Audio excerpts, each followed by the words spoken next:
Good afternoon here, McCollum on Business, Friday edition.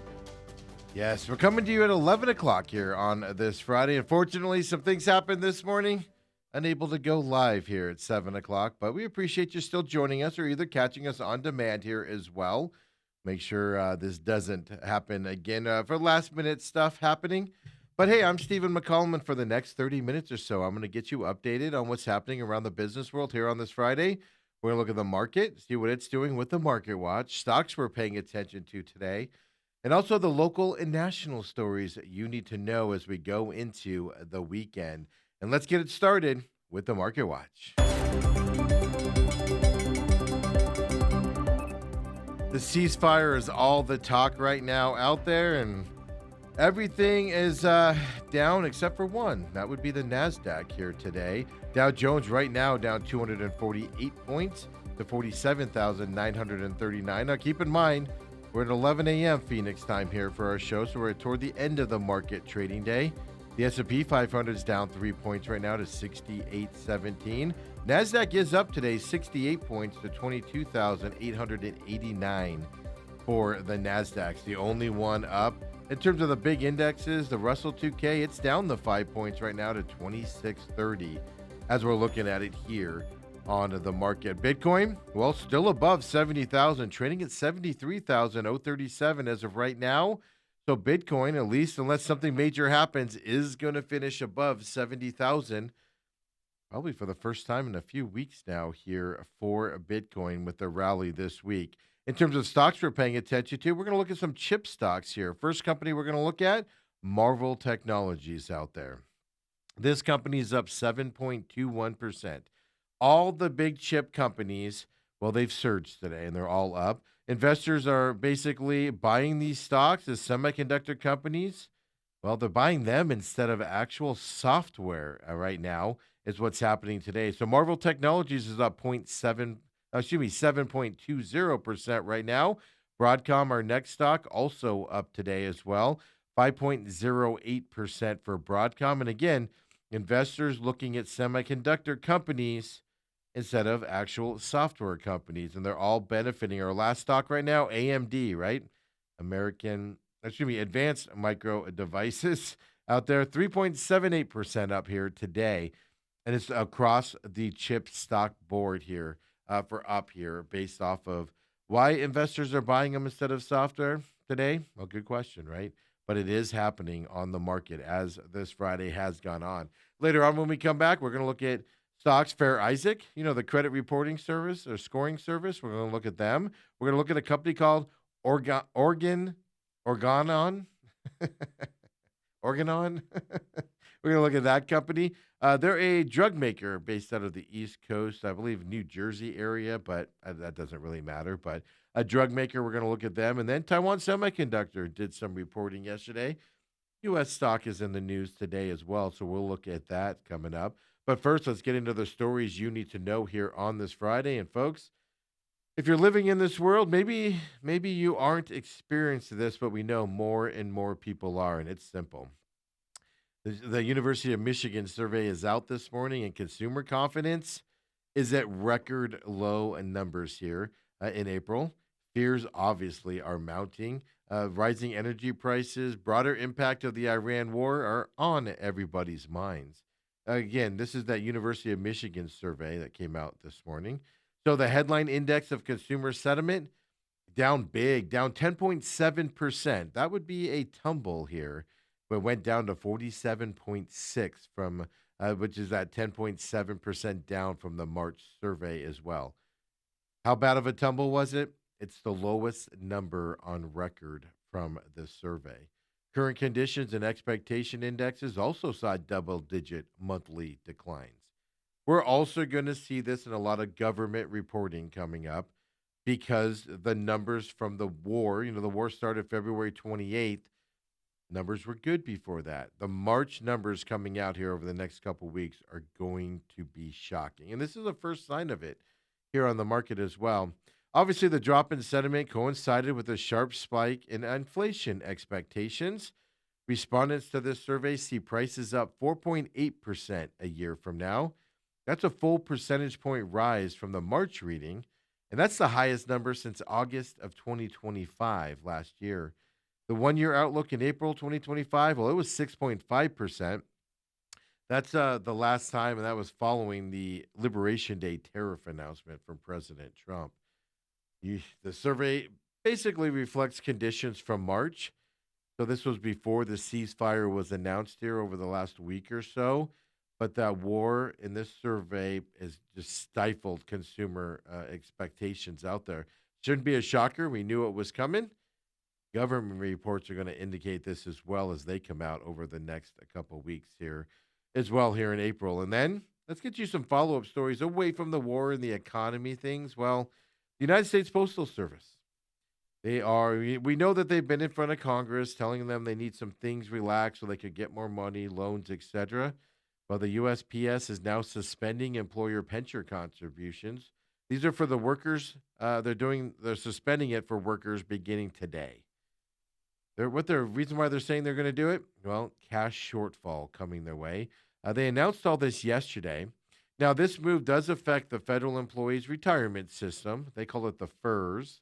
Well, it comes weeks after the Postal Service warned Congress there when the Postmaster General was in front of Congress.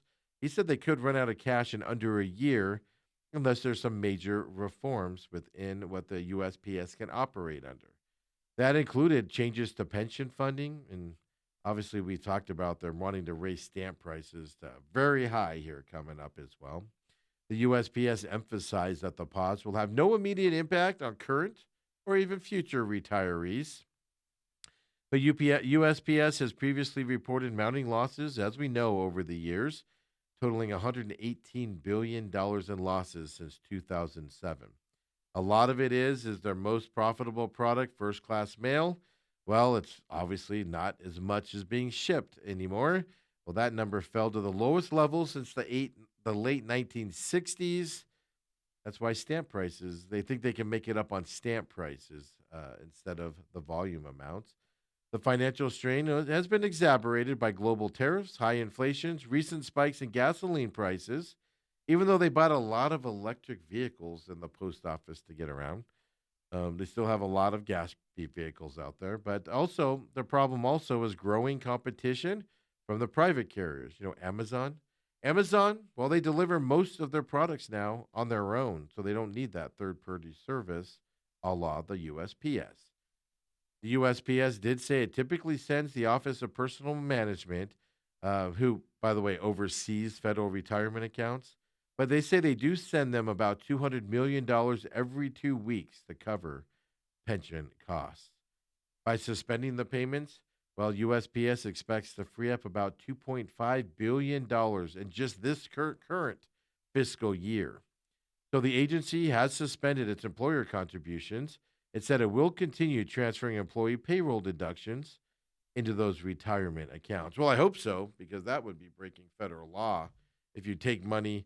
I know somebody that's done jail time for doing that with his company. If you take money from your employees, it better go to its designated amount or place to go. I really do know somebody that did 5 years or so for taking deductions and not putting it where it wants, and did some time for it as well.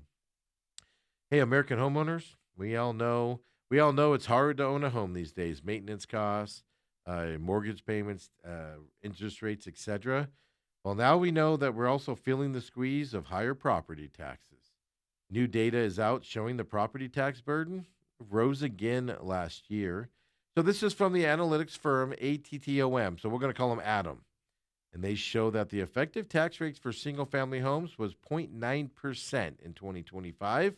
That's a national number, folks. Keep that in mind. That's up from 0.86% in 2024. It's also the highest level since 2020 when the national effective rate at that time was 1.1%. A Realtor.com report is where we find this information. It also found that while the estimated value for a single family home was down 1.7% over the past year in 2025, it's still one of the highest recorded readings for single family home values.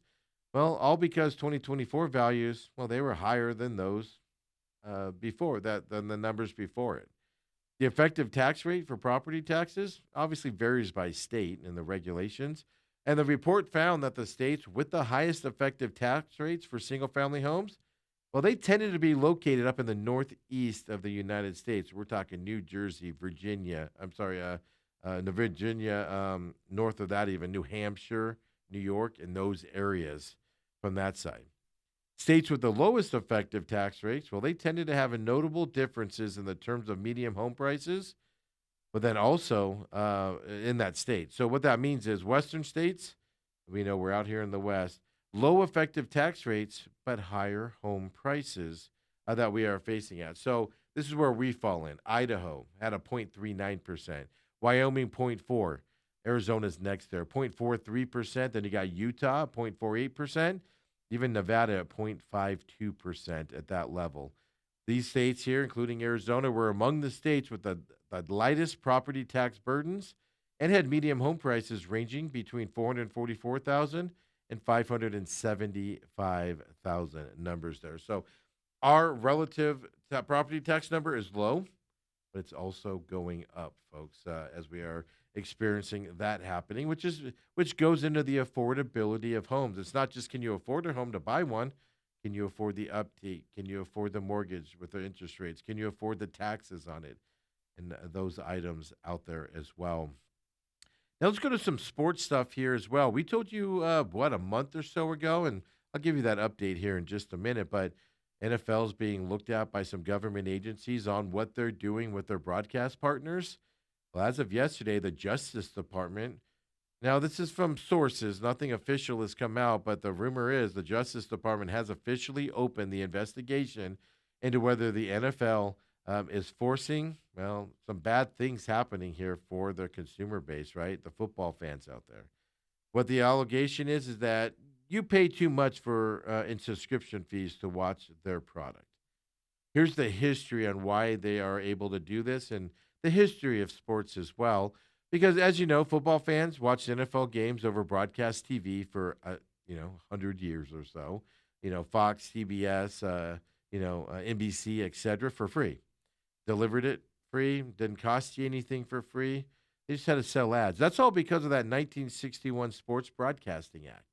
That allowed for sports leagues to get around some antitrust concerns and then negotiate the media rights directly with those over the air channels.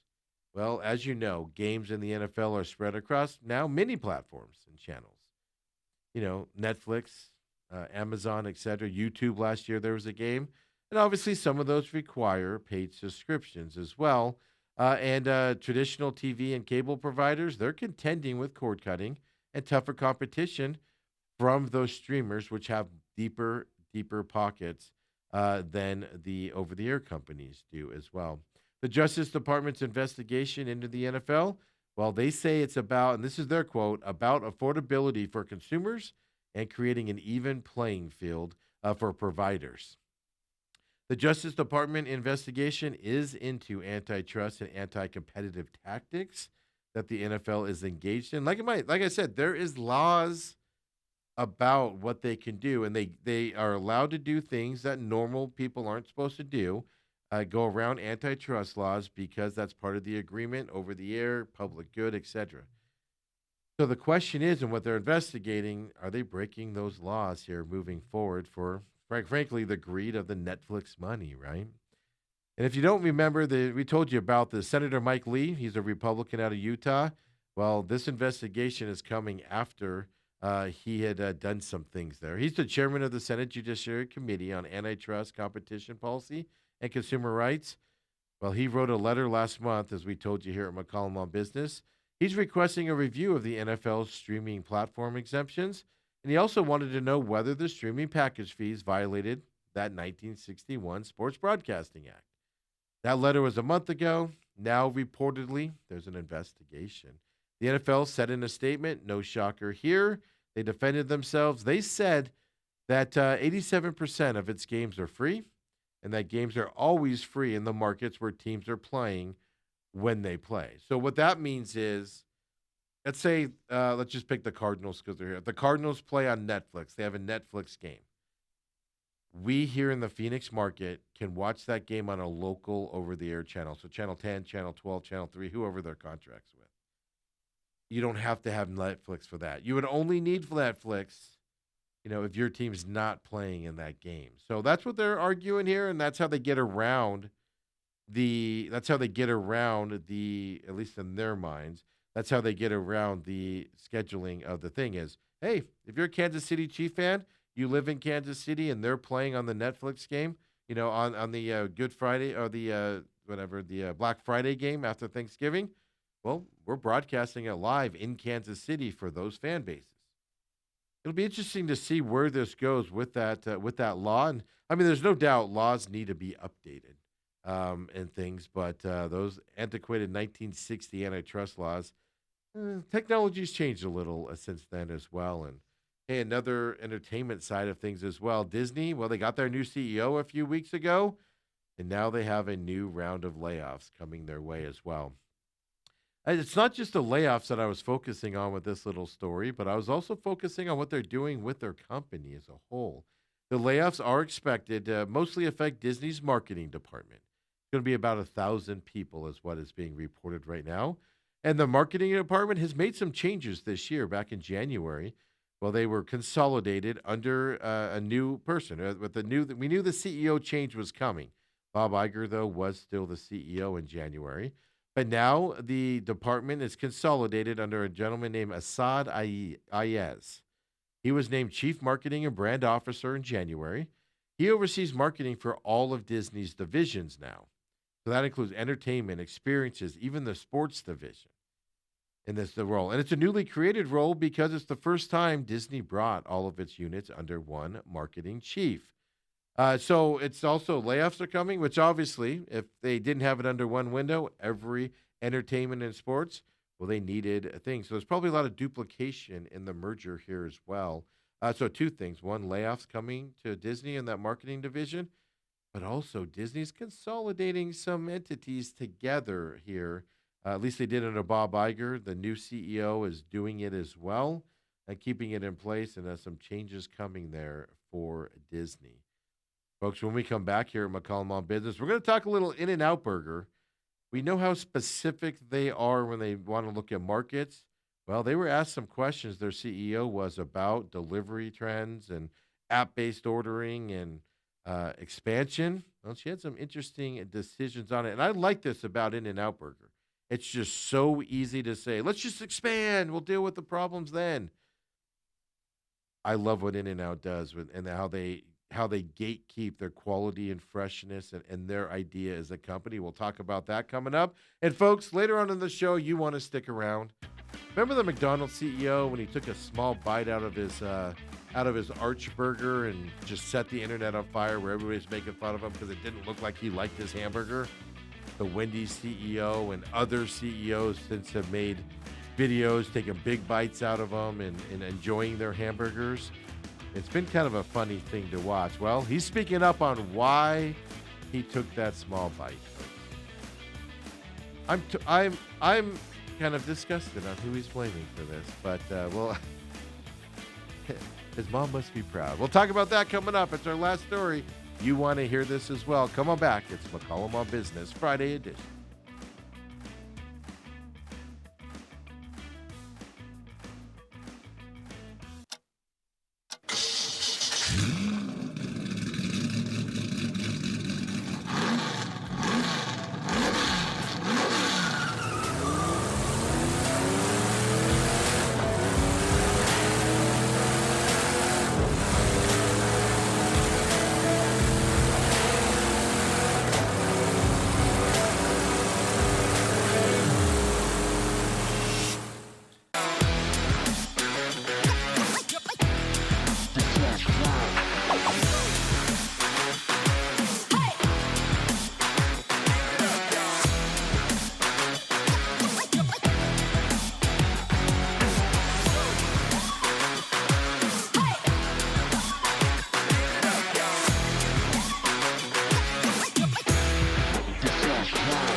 back here, McCollum on Business. Appreciate you joining us, whether you're catching us live here today or, of course, on demand. We appreciate it very much on this Friday. You just saw the commercial there for The Real Matrix. Online right now. It goes live on Robot TV at 10 a.m. on Fridays. The third of the vaccination series is up on Robot TV. Then at noon today, well, it hits on your favorite podcast system out there. Just search The Real Matrix Angry Fan. It'll pop up for you. And then also, like and subscribe those as well, if you would. But also, The Real Matrix is on rumble.com. So check that out there if you'd rather watch it. Rumble.com/user/TME Media is our parent company, is where you can find it on Rumble as well. Follow us at TME Media AZ as well on X. We'll put some posts out with links to Rumble and YouTube and things, and where you can find our individual shows out there. So give us a follow, TME Media AZ as well. I'll let you know what we're doing as a company around as well. We appreciate your support. But The Real Matrix, the third in the series of vaccinations, is out on Robot, coming out at noon here today on Rumble and your podcast systems. Of course, the main event, a live 8 to 10 a.m. here at Robot TV, on demand also on their favorite apps, your favorite podcast system. Just search The Main Event with Steven, The Main Event with Dale. It pops right up for you. TME Sports Show is where you can search for it as well. Social media on X, TME Sports Show is where you can find it. Folks, big Friday show as well, getting you ready for the weekend. And then, of course, this show, as soon as we're done here, well, we're live, usually 7 a.m. here at Robot TV. Today was 11, unfortunately. Had a tough morning this morning getting here. But we're here at 11 o'clock here today. But Monday, we're back to our 7 a.m. schedule. And it's on demand, not just at Robot TV, but on the YouTube page for our production company, TME Media AZ. On YouTube, no podcast system for this show, but the pit stop's out as well for this week. On demand, YouTube, TME Media AZ, or search The Pit Stop with Steven on your favorite podcast system, The Pit Stop Talk on X, or on the podcast systems. It'll come up for you there as well. Join us. We look ahead to Bristol this weekend. Here in Bristol is a fun racetrack. It's a race you should be excited about watching. It all starts tonight with the Truck Series, O'Reilly Series on Saturday at night, and then the Cup Series on Sunday there from Bristol coming up this weekend. Catch the pit stop now as well. And folks, with all that being said, it's Friday. What's the market like? Let's look into that market watch. Well, everything's down except for the NASDAQ. And NASDAQ's actually grown since we looked at it earlier. The Dow Jones right now is down 217 points, 47,950. S&P 500 is down 1 point right now, 68.19 for the S&P 500. The S&P 500 is on pace for a big weekly gain, though, even though they are, right on the verge of even here today. NASDAQ is up 76 points right now, 22,898. You can see the Russell 2K basically even right now as well, 4 points down for it, 2631 for the Russell 2K. And then you've got Bitcoin out there. Big up today, 1,200 plus points up. But more importantly, right there trading at 73,000 right now. Bitcoin will end the week here above 70,000. We'll have to see what it does next week. Does it go back down to the 68 range, or does it stay above 70 moving forward? I guess the market right now, everybody's just paying attention to the Iran ceasefire. It's a fragile situation over there in the Middle East. That's what's driving the market. Stocks we're paying attention to here on this Friday as we wrap up the show here in just a few. Well, Fair Isaac, that's that credit scoring service. You know them. FICO is what you know it as. 13.90% down right now for Fair Isaac.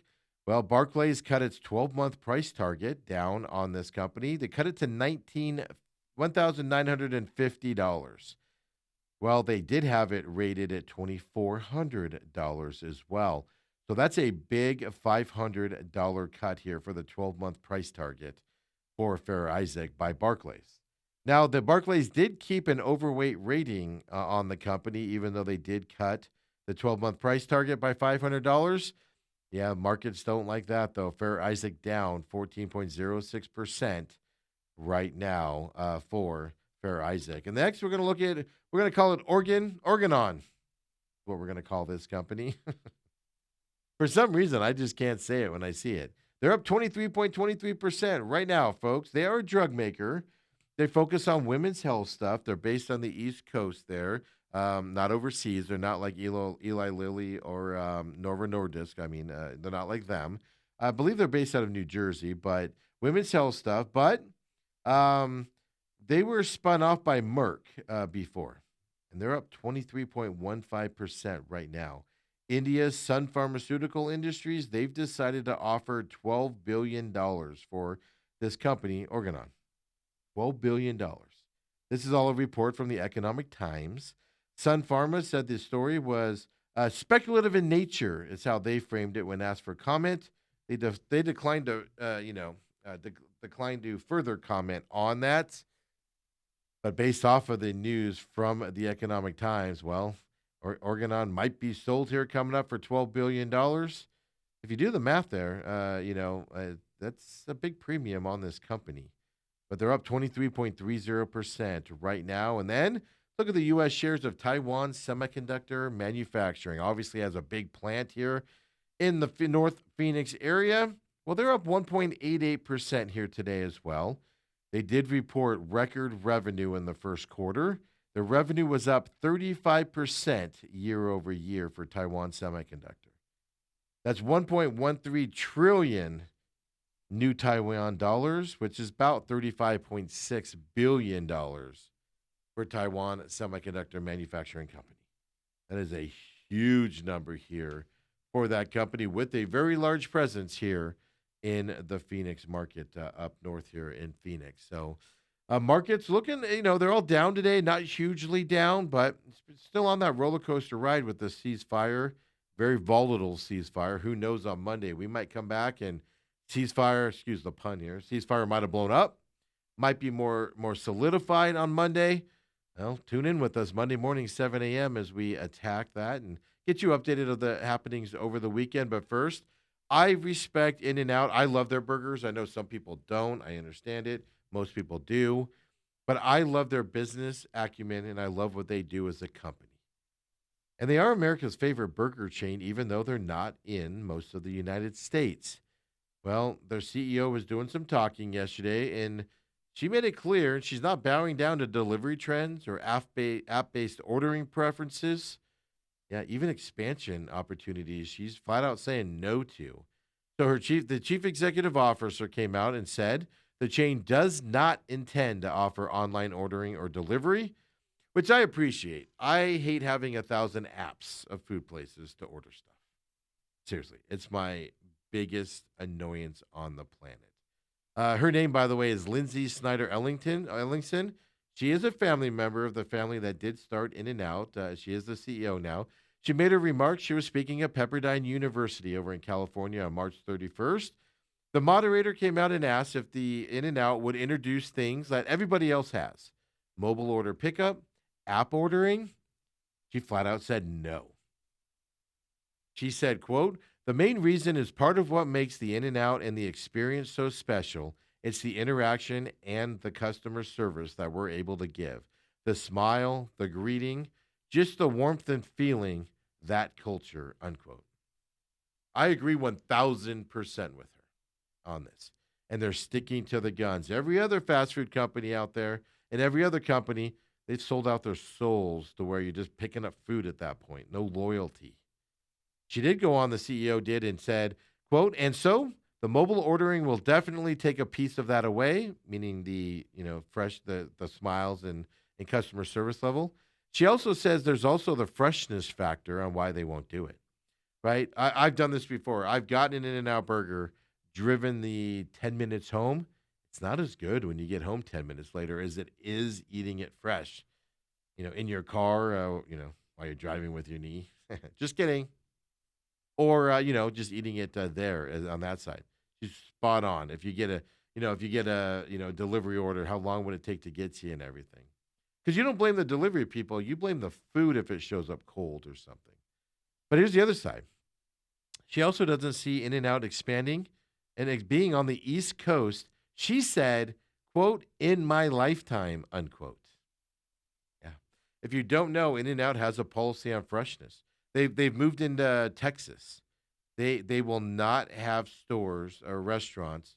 I think it's 50 yards away, 50 miles away from a warehouse for their freshness of their materials.